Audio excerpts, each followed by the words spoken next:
Hello, this is Tae-ho Kim from Jeonbuk National University, the instructor of the course Green Revolution in Korea.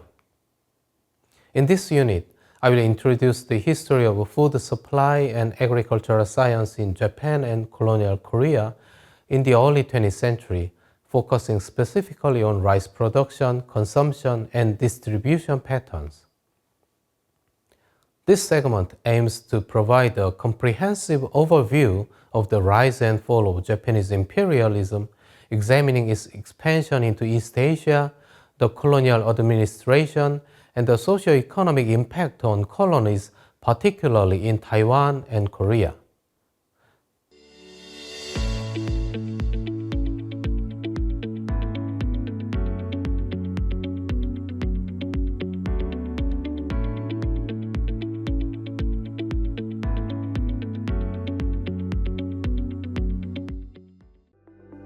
Expansion to Ryukyu and Ezo. Before examining Japan's expansion into East Asia, it's crucial to understand how Japan's annexation of Ryukyu and colonization of Ezo served as a blueprint for later imperial ambitions. These territories were initially treated as internal colonies and provided Japan with valuable experience in colonial administration. The Ryukyu kingdom had maintained a dual tributary relationship with both China and Japan for centuries. Following the Meiji Restoration, Japan sought to solidify its claim to Ryukyu, particularly as Western powers increased their presence in East Asia. In 1872, Japan unilaterally declared Ryukyu a Japanese domain, and in 1879 formally annexed it as Okinawa Prefecture. This annexation occurred despite protests from China and resistance from Ryukyuan elites. Similarly, the colonization of Ezo demonstrated Japan's emerging colonial methodologies. The Hokkaido Development Commission, established in 1869, approached colonization as a scientific enterprise importing American agricultural experts and technologies.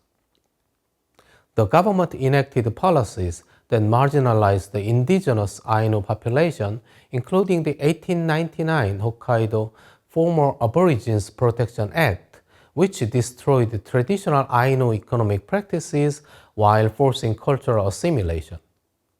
The development of both regions provided Japan with crucial experience in several aspects of colonial governance. Firstly, legitimizing territorial acquisition through claims of bringing civilization. Secondly, implementing assimilation policies that subordinated indigenous identities. Thirdly, restructuring local economies to benefit the metropole.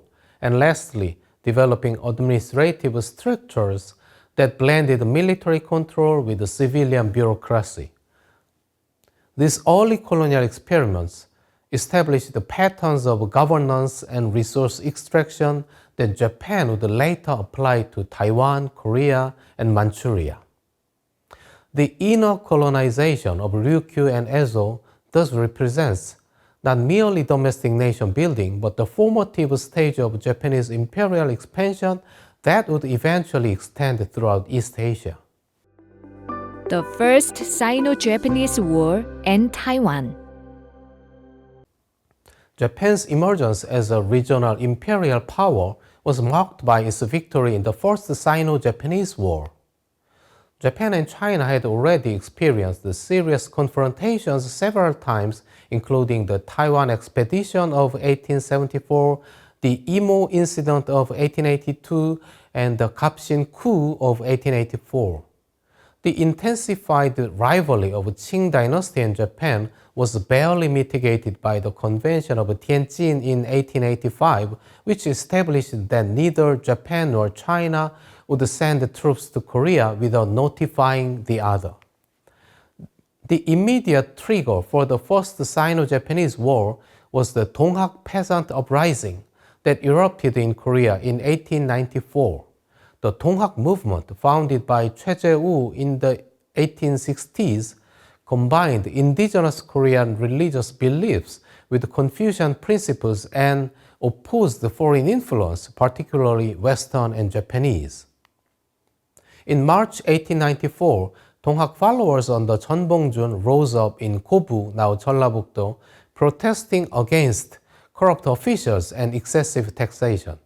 The Korean court, unable to suppress the rebellion that had swept Jeolla province, requested military assistance from China.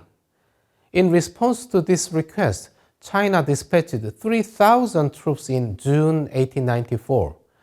Japan, citing the Convention of Tianjin, responded by sending approximately 8,000 troops. Japan took advantage of this opportunity to increase its military presence in the peninsula. Japanese forces seized the royal palace in Seoul on July 23, 1894, installed a pro-Japanese government, and declared war on China on August 1st. Despite China's overwhelming advantages in size, population, and resources, Japan won key battles and eventually forced China to sign a humiliating treaty in Shimonoseki in April 17, 1895. According to the treaty, Qing China recognized Korea as an independent state and ceded Taiwan, the Pescadores Island, and the Liaodong Peninsula to Japan. Taiwan became Japan's first major overseas colony and served as a laboratory for colonial administration. Under Governor General Kodama Gentaro and Civil Administrator Koto Shinpei, Taiwan was developed as a model colony through an approach termed scientific colonialism. This involved extensive infrastructure development, including railways, roads, harbors, and irrigation systems, along with modern public health initiatives that reduced mortality from tropical disease. The economic transformation of Taiwan under Japanese rule was profound. The colonial administration systematically converted Taiwan into a major producer of rice and sugar for Japanese market. Land surveys reoriented agricultural production, while modern processing facilities were established to enhance productivity. Japanese capital flowed into the island, creating an economic structure that primarily benefited the metropole. Despite these developments, Taiwanese society experienced both modernization and trauma. The introduction of modern education and medical systems occurred alongside cultural and political discrimination, leading to resistance movements like the Tapani Incident of 1915. Russo-Japanese War and Korea. Japan's victory in the Russo-Japanese War further accelerated its imperial ambitions. The war emerged from competing imperial ambitions in Manchuria and Korea. Following the First Sino-Japanese War, Russia had intervened in the competition over Manchuria and the Korean Peninsula. Diplomatic efforts to resolve these tensions failed when negotiations between 1901 and 1904 reached an impasse. Russia offered to recognize Japanese hegemony in Korea in exchange for Japan accepting Russian dominance in Manchuria. But Japanese insisted on mutual recognition of both spheres of influence. When Russia refused to compromise, Japan opted for military action. On February 8, 1904, the Japanese fleet launched a surprise attack on the Russian Far East Fleet and Port Arthur, now Lushun, without a formal declaration of war. The Imperial Japanese Army quickly deployed to Korea, advancing into Manchuria and besieging Port Arthur. The 10-month siege ended with Japan capturing the strategic port in January 1905. The decisive naval engagement came at the Battle of Tsushima, where Admiral Togo Heihachiro's fleet destroyed the Russian Baltic Fleet after its 7-month journey from Europe. This stunning victory, coupled with Japan's successful land campaign, convinced Russia to seek peace. The Treaty of Portsmouth, mediated by US President Theodore Roosevelt, was signed on September 5, 1905. Russia recognized Japan's paramount political, military, and economic interests in Korea, ceded the southern half of Sakhalin Islands to Japan, transferred Russian lease rights in the Liaodong Peninsula to Japan, and withdrew its forces from Manchuria. As the first Asian power to defeat a European empire, Japan gained international recognition and established itself as a dominant force in East Asia. This position enabled Japan to make Korea a protectorate in 1905, followed by formal annexation in 1910. Expansion of the Japanese imperialism and the Second Sino-Japanese War. Japan's imperial ambitions reached their peak with expansion into China proper.